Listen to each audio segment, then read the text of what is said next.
Hello বন্ধুরা, সবাই কেমন আছো? আশা করি সবাই খুব ভালো আছে। তো দেখো, আজকে নিয়ে এসেছি তোমাদের সাথে তালের বড়ার রেসিপি শেয়ার করবো বলে। তো এটা আমি বানিয়েছি কালকের, তো এটা তোমাদের সাথে শেয়ার করে নিই, কারণ তালের বড়াটা শেয়ার না করলে কী করে হবে বলো? এটা তো দারুণ একটা জিনিস। তো দেখো, সেজন্য আমি 500 গ্রাম ময়দা নিয়েছি, আর এখানে পুরো প্যাকেট সুজিটাই নিয়ে নেবো, কারণ সুজির পরিমাণটা আর ময়দার পরিমাণটা সমান সমান দিলে বেশ ভালো হয় এই তালের বড়াগুলো। আর সুজিটার জন্য কিন্তু বেশ ভালো ক্রাঞ্চি হবে বাইরে থেকে, আর ভেতরটা হবে বেশ নরম তুলতুলে। তো সেজন্য আমি ভালো করে দুটো সমান সমানভাবে একসাথে দিয়ে ভালো করে একটা ব্যাটার তৈরি করে নেবো, আর কিছুক্ষণ রেখে দেবো। তো দেখো, এখানে আমি দিয়ে দিচ্ছি একটু স্বাদ মতো লবণ, আর দেবো চিনি।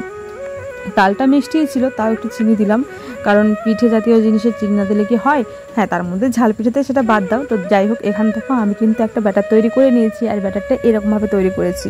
তো এটাতে করে কি হবে, আর বাইরেটা হচ্ছে খুব মানে কুচমুচে একদম ক্রাঞ্চি টাইপের হবে, আর ভেতরটা হবে খুব নরম। তো চলো দেখো, কড়ার মধ্যে তেল দিয়ে দিয়েছি, তেল গরম হয়ে গেছে, আর আমি এবারে এক এক করে একটা করে বড়া দিয়ে ভেজে নেব।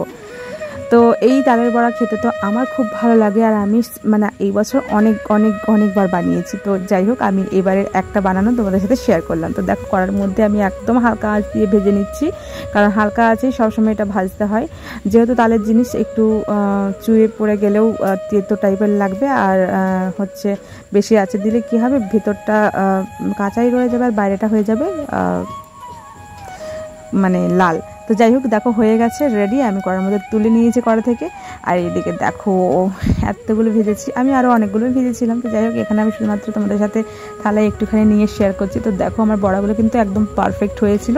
তো আজকের এই বড়া রেসিপিটা খুবই সিম্পলভাবে বানিয়েছি, তোমরাও চাইলে কিন্তু বাড়িতে এটা বানিয়ে নিতে পারো, আর আমি জানি সবাই বানিয়ে নিয়েছি। তো চলো, ভিডিওটা আজকে এখানে শেষ করলাম। ভালো থেকো, সুস্থ থেকো, সাবধানে থেকো, বাই।